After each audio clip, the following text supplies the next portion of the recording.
I to the power of I is a real number. That's right. A number that is fully imaginary to the power of itself becomes fully real with no imaginary component. How is this possible? The only answers I find are purely arithmetical. If you follow these steps, you find out the result. It's e to the power of minus pi over 2. But why exactly? Doing mindless calculations won't give us the proper insight as to why this should be the answer. But it's also not like this is that much of a big deal. We've seen similar things before. For example, I plus negative I equals 0, which is a real number. But that's trivial. Of course adding its opposite will result in 0. That's expected. We also have I times I, which is negative 1. But of course it is. That's literally the definition of I. When multiplied by itself, it becomes negative 1. But what about I to the power of I?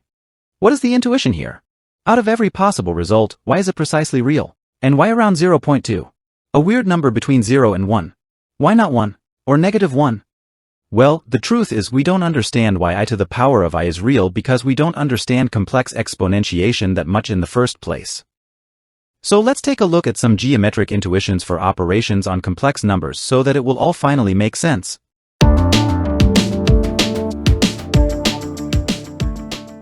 Addition is a pretty simple operation. But do you have any geometric intuition for what is going on? Well, a good one is to think of shifting the whole set of numbers.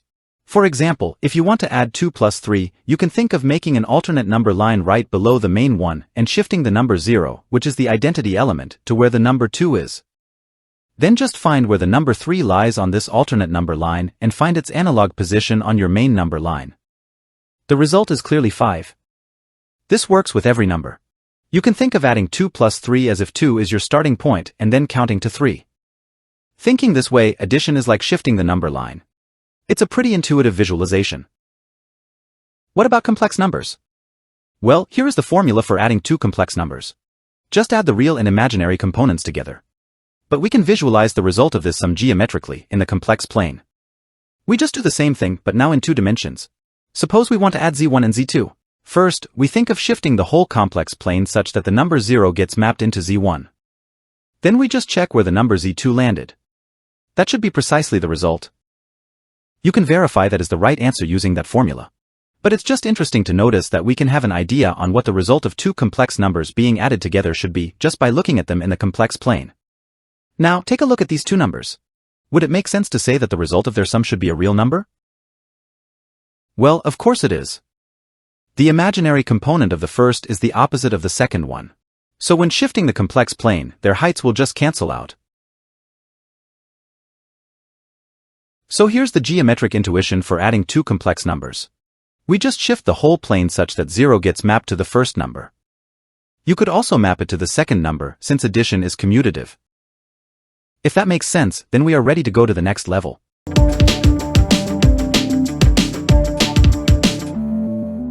Complex multiplication. Do you know any geometric intuition for that one? Well, again we can start by imagining some alternate number line. But this time, we will stretch it such that the number 0 stays in place and the number 1 gets mapped into the first number. In this case, mapped to the number 2. If we want to do 2 times 3, we just check where the number 3 landed on the alternate number line and find its analog on the main number line. In this case, it's 6. 2 times 3 is like adding 2 3 times. So every number gets mapped to its double since we are counting 2s. After counting 3 number 2s, that's just 2 times 3, which is 6. What about complex numbers? Well, first, here's the formula for multiplication. You can just apply distributivity and find these results. Not that hard but not too direct either. But let's not just memorize formulas, let's visualize what happens in the complex plane. Here's two complex numbers. What is the result of z1 times z2? Well, again, we do the exact same thing. We will imagine an alternate complex plane where we fix 0 in place and then map the number 1 to the first number, or z1. Because we are in 2 dimensions now, there might be some rotation, but that's fine. Just check where z2 lands and that will be the result. You can check by calculating it the old normal arithmetical way. But it's okay, I get it. This one is a little bit harder to visualize or imagine in your head than addition, especially due to that whole rotation going on. But it's fine. There is an alternative way of thinking about it. If we represent the complex numbers we want to multiply on their polar form, then everything gets much easier and the formula becomes pretty straightforward. Multiplication is actually pretty simple to visualize. You just need to do 2 things. Multiply the modulus of both complex numbers, which is just going to be real multiplication, and add their arguments, that is, their angles. That's it. If you want to multiply two complex numbers, just multiply their modulus and add their angles. So let's do the same thing but with this new approach. This is the argument of z2 and this is the argument of z1.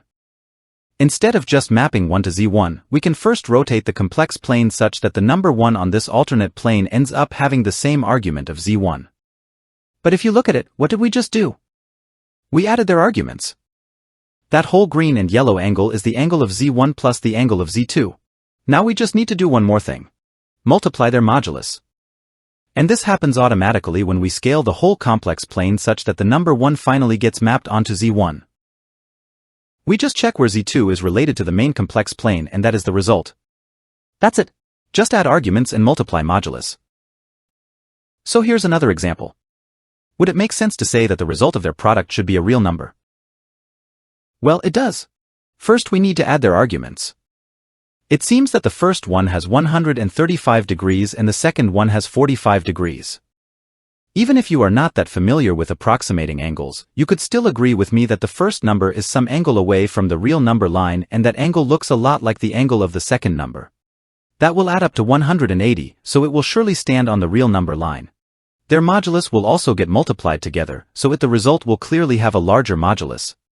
If you are familiar with trigonometry, you can easily notice their modulus are square root of 2 and 2 times square root of 2. Multiplying those will result in 4. Modulus 4, 180 degrees, that means the result should be negative 4. Well, let's apply our geometric intuitive visualization. First we imagine a rotation of the complex plane such that the number 1 will end up with the same argument of that second number. See? The first number ended up on the negative real number line, just as we predicted. Now we just need to scale the number 1 until it reaches the second number. We can see that the first number landed on negative 4 as we predicted. That is actually the answer of their product. Here's the geometric intuition for multiplying two complex numbers. We just shift the whole plane such that 0 stays in place and 1 gets mapped to the first number. You can also map it to the second number because multiplication is also commutative. If that makes sense, then we are ready to finally tackle exponentiation.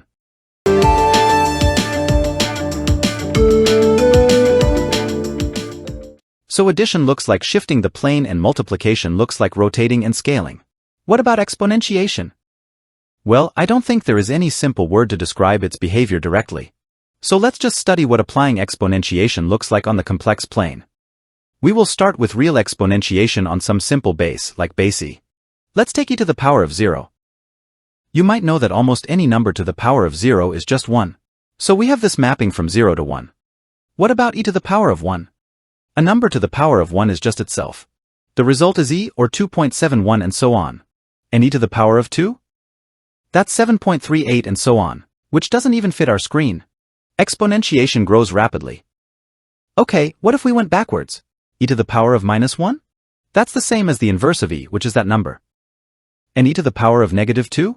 It's an even smaller number. Instead of just checking every real number one by one, let's just see how the whole real number line gets mapped onto the complex plane after applying e to the power of every real number. Here it is. That's an interesting visualization. As we know, 0 gets mapped to 1. But e to the power of positive numbers are always larger than 1 and grow literally exponentially, while negative numbers decrease exponentially, and they all get mapped into some number between 0 and 1. Actually, you can pick any negative number, no matter how small, and the result will never reach exactly 0. If positive exponentiation is like multiplying lots of times, you can think of negative exponentiation as dividing multiple times. You can divide e by itself lots of times. It will just get smaller, but never negative. That's easy to see in the graph of the exponential function. The results of e to the power of all negative numbers are between 0 and 1. You can never reach 0, no matter how negative you get. If you can't even reach 0, what about reaching negatives themselves?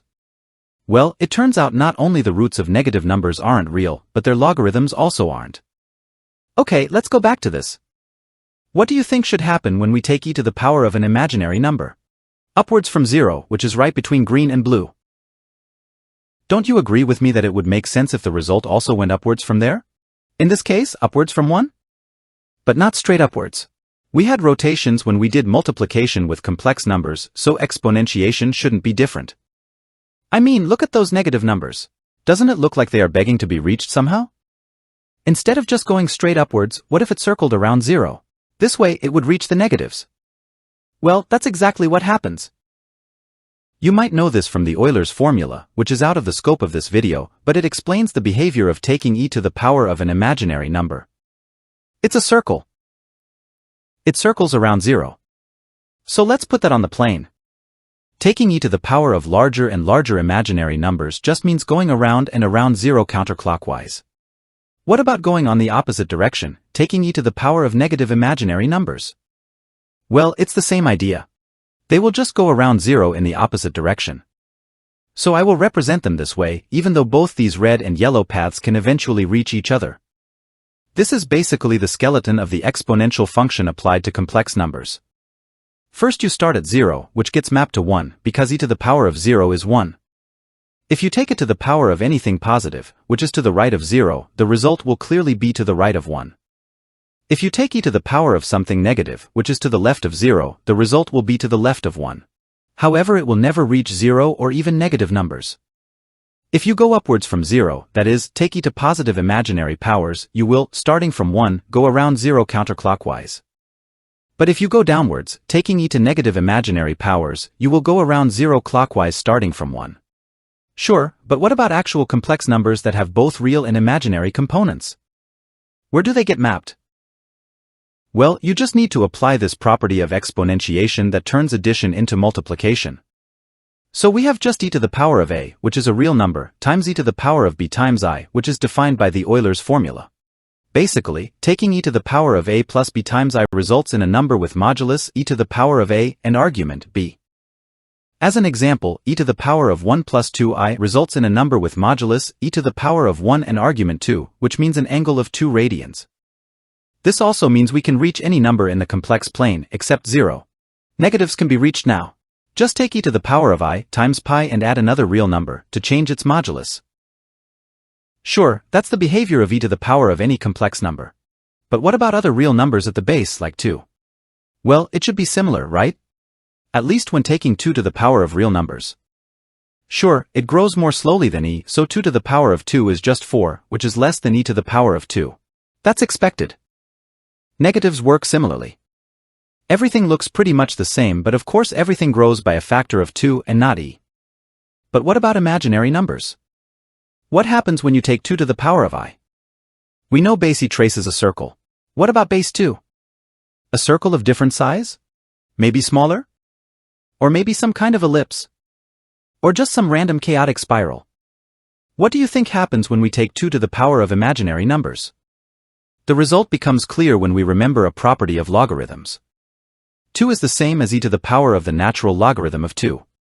Which means 2 to the power of I times x can be expressed in terms of e to the power of I times x, but scaled by a factor of ln2. Which is just a circle, but with that ln2 factor taken into account. So, yeah, it looks the same. Similar at least. The difference is in the rate of growth. While e to the power of I times x takes 2 pi radians to reach a full rotation, 2 to the power of I times x takes a little bit more to do so. So while it's not exactly the same, the behavior remains circular. That's also why we use base e when thinking about complex exponents and Euler's formula in general. Because the imaginary power relates precisely to the argument of the number, while other bases don't have that property. E to the power of pi times I means a rotation of pi radians. That's not true in any other base. Here's the generalized formula for any real number to the power of a complex number. We still have an interesting derivation of the modulus and argument of the resulting number. Just to make sure we have a good intuition for what's going on, look at this line on the complex plane. What happens when we take e to the power of each of those points? Well, notice that the real component is always 1. It's fixed. So the modulus will be the same, but the argument will change. A shape with fixed modulus but varying argument is a circle. Notice that the radius of the circle should be e to the power of 1 or just e. What about an horizontal line? Now the imaginary component is fixed, which means the argument will be fixed. The real component varies, so the modulus will also vary. So it's just a radial line with argument 1 radian starting at 0 and going indefinitely in that direction.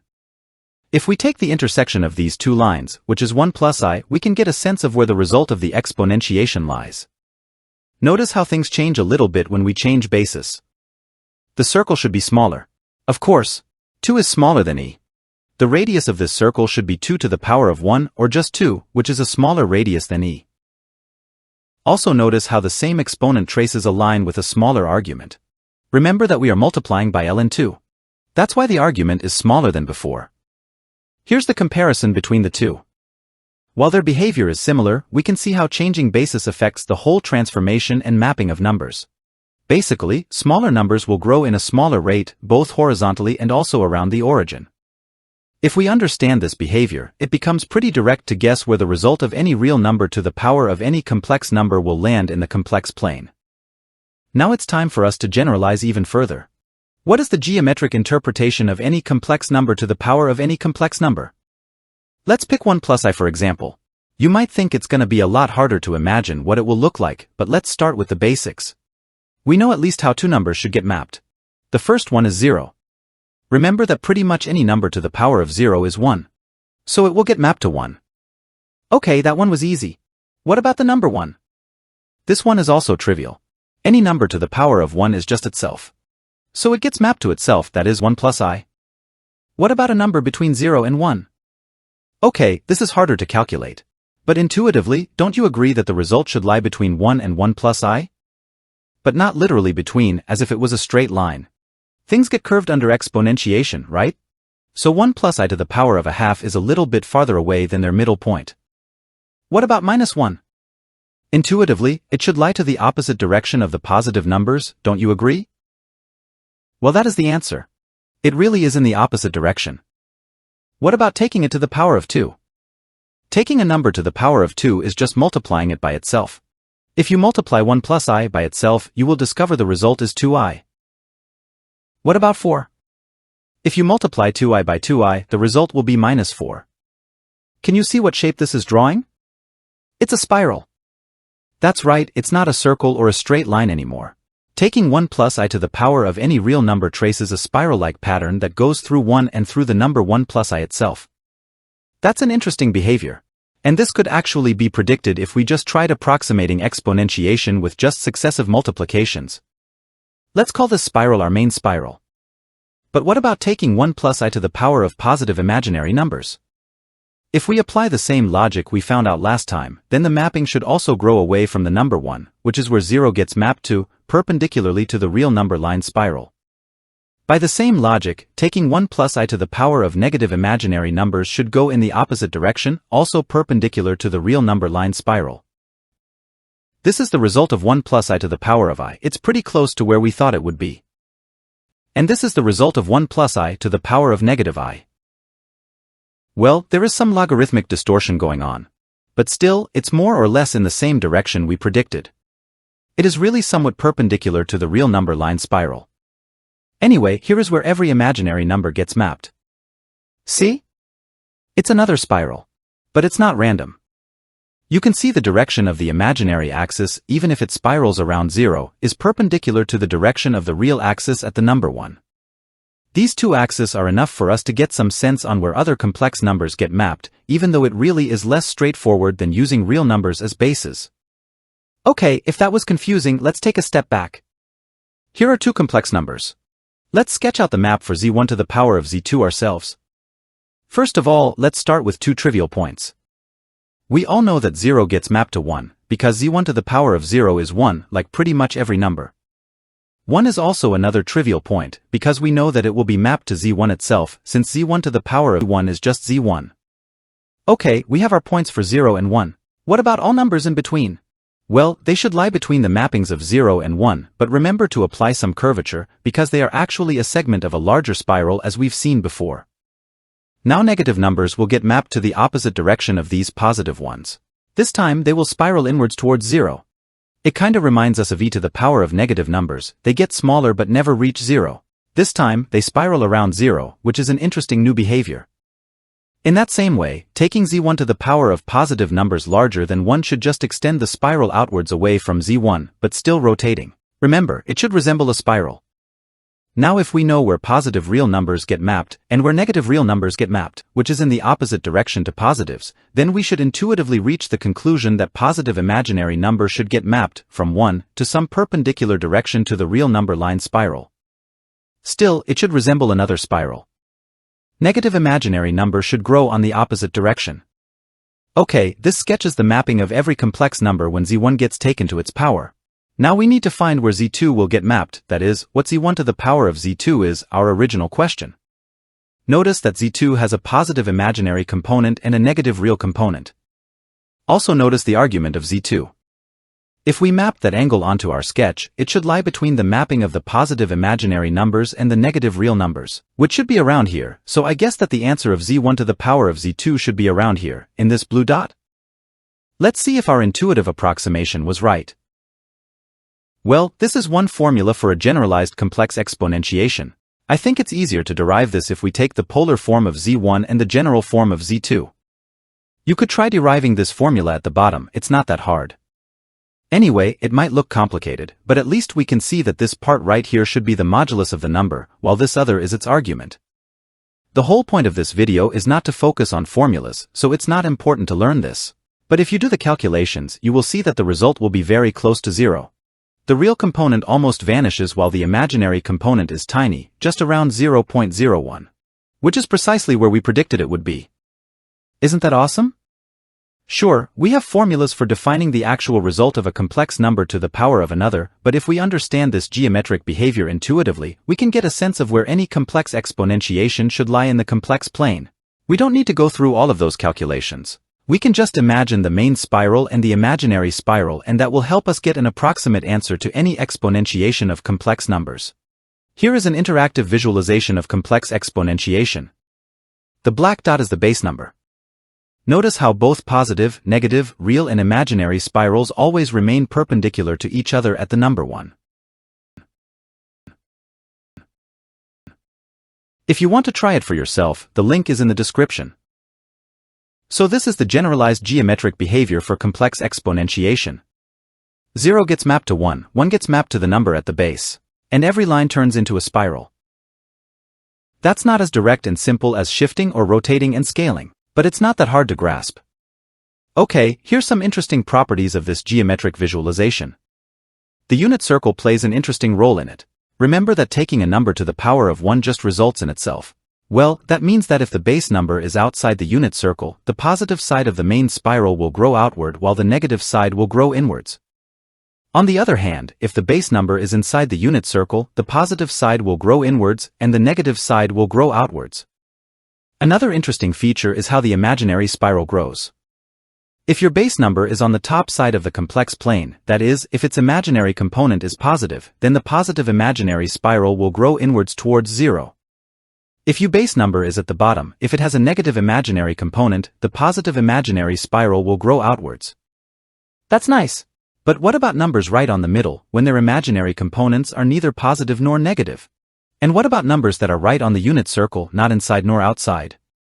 Well, these are interesting cases. Firstly, numbers with 0 imaginary components. Those are just real numbers, right? We've seen those before. In that case, the imaginary axis won't grow neither inwards nor outwards, it will just circle around 0.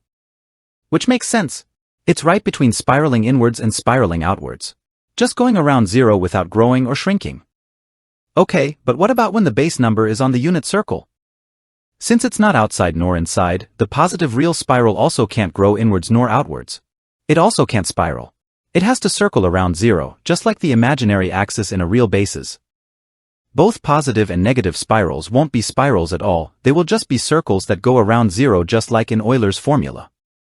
But what about the positive and negative imaginary axis in this situation? They should also be perpendicular to the real spiral, which is a circle in this case. Well, the spiral perpendicular to the unit circle is also not a spiral. It's just a line. The positive real number line. Positive imaginary numbers grow towards the center, never reaching 0, and negative imaginary numbers grow away from the center. That's an interesting behavior for when the base is precisely a number on the unit circle. But do you know what number is on the unit circle? The number I. The imaginary unit itself. If we sketch how the complex plane gets mapped to itself after taking I to the power of every complex number, we arrive at this. We can clearly see that the positive imaginary segment, which is 90 degrees counterclockwise from the positive real segment, gets mapped to the positive real numbers between 0 and 1. Do you know what number is a positive imaginary number?